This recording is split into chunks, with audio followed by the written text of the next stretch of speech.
Salam sejahtera bagi kita semua. Hari ini kita belajar geografi SMA kelas 12, materi tentang interaksi keruangan desa kota. Part 1. Kompetensi dasar pada materi ini. Kompetensi dasar pengetahuan yaitu menganalisis struktur keruangan desa dan kota, interaksi desa dan kota, serta kaitannya dengan usaha pemerataan pembangunan.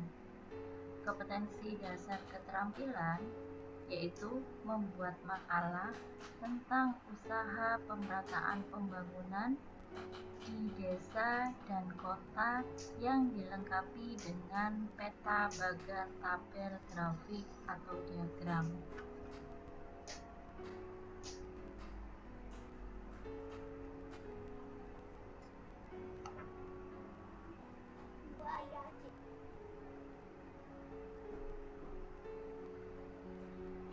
Sebelum kita membahas materi ini, perhatikan peta konsep berikut ini.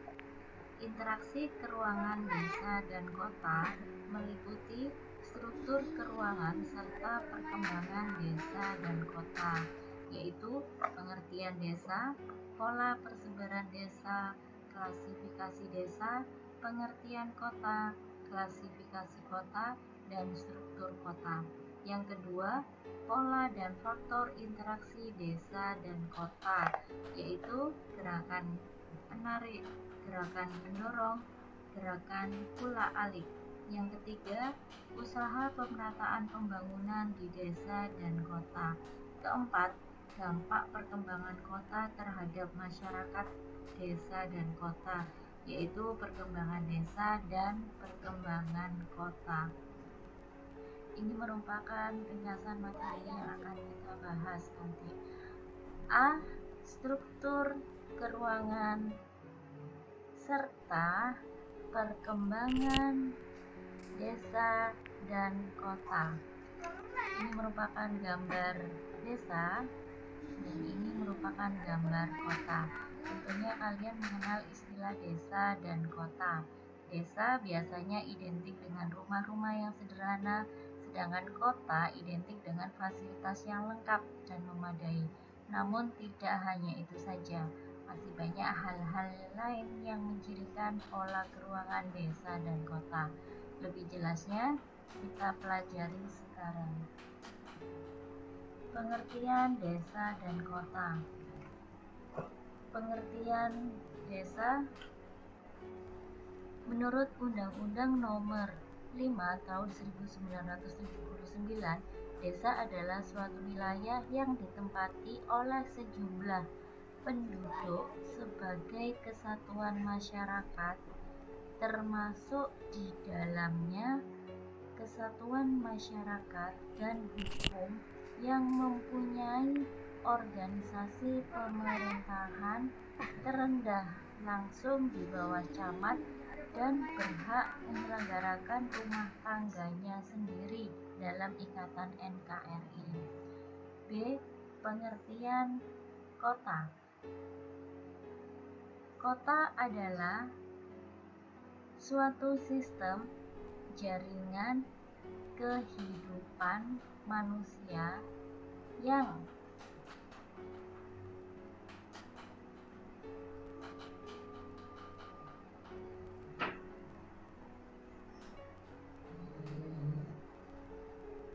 ditandai dengan kepadatan penduduk yang tinggi, strata sosial ekonomi yang heterogen, dan kehidupan materialistis. Perbedaan desa dan kota. Desa hubungan sosial bersifat paguyuban, gaya hidup berdasarkan ikatan kekeluargaan yang kuat.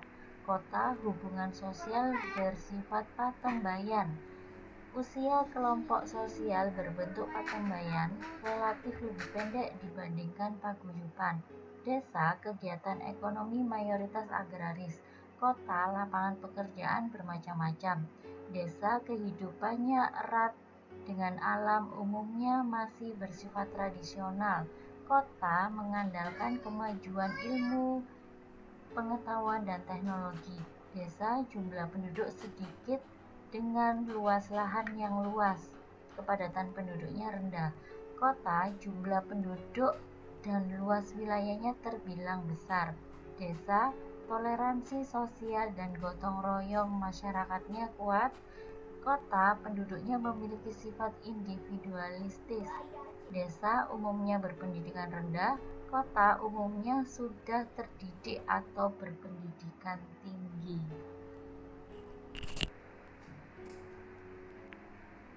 Itulah perbedaan antara desa dan kota. 2.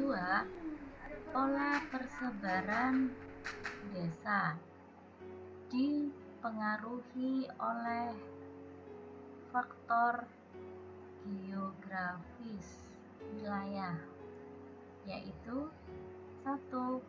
Topografi, 2. Iklim, 3. Jenis tanah, 4.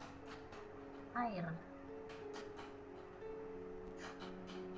Pola persebaran desa menurut Jalduni 1996. 1. Bentuk desa yang menelusuri pantai. Pemukiman berada di pesisir laut karena umumnya penduduknya bekerja sebagai nelayan. Perhatikan gambar berikut ini.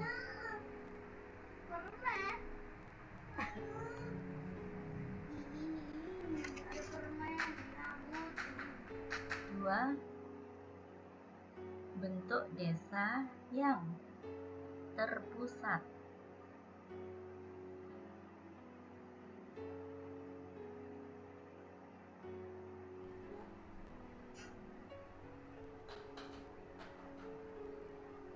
Terdapat di wilayah pegunungan atau dataran rendah.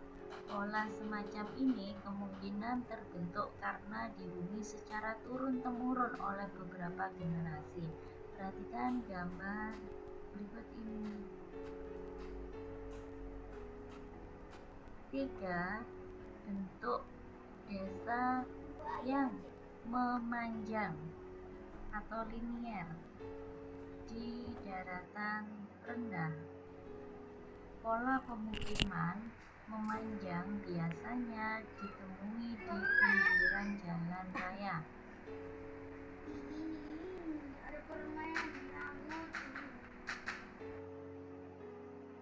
4.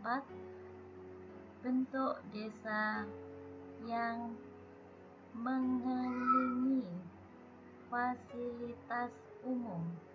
Umumnya ditemukan di dataran rendah, di mana fasilitas umum yang ada dimanfaatkan untuk memenuhi kebutuhan sehari-hari, misalnya mengelilingi waduk atau mata air, kesehatan, pendidikan, dan lain-lain. 3.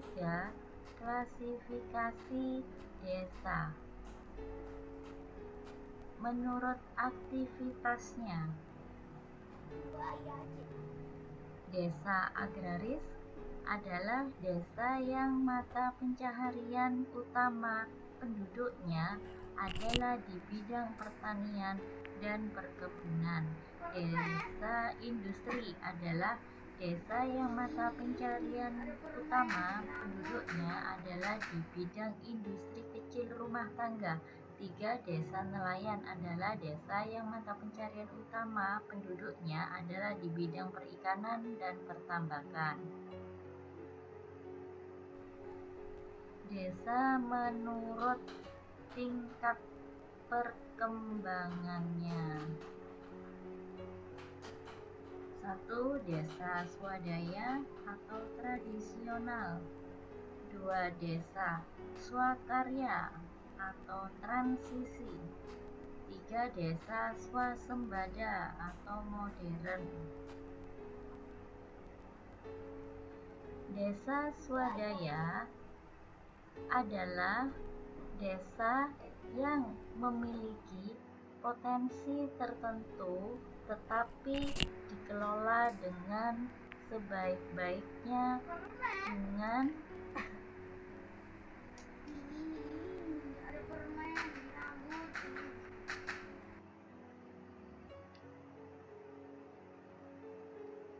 dengan ciri daerahnya terisolir dengan daerah lain, penduduknya jarang, mata pencahariannya homogen yang bersifat agraris, bersifat tertutup, masyarakatnya memegang teguh adat, teknologi masih rendah, sarana dan prasarana sangat kurang, hubungan antara manusia sangat erat, pengawasan sosial dilakukan oleh keluarga. 2. Desa swakarya. Desa swakarya adalah peralihan atau transisi dari desa swadaya menuju desa swasembada. Ciri-ciri desa swakarya adalah kebiasaan atau adat istiadat sudah tidak mengikat penuh, sudah mulai mempergunakan alat-alat teknologi. Desa swakarya sudah tidak terisolasi lagi walau letaknya jauh dari pusat perekonomian, telah memiliki tingkat perekonomian, pendidikan, jalur lalu lintas dan prasarana lain. Jalur lalu lintas antara desa dan kota sudah agak lancar. 3. Desa swasembada.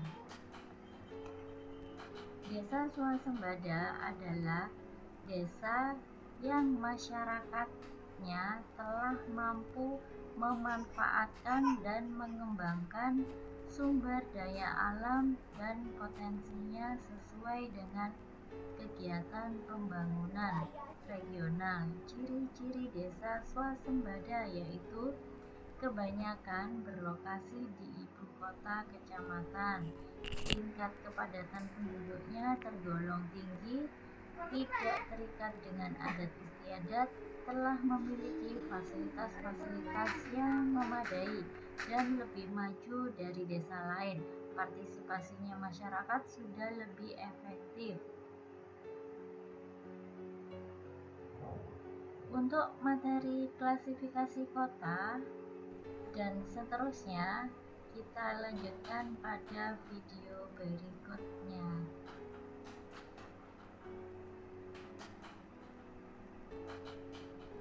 Semoga bermanfaat. Sekian, terima kasih. Assalamualaikum warahmatullahi wabarakatuh.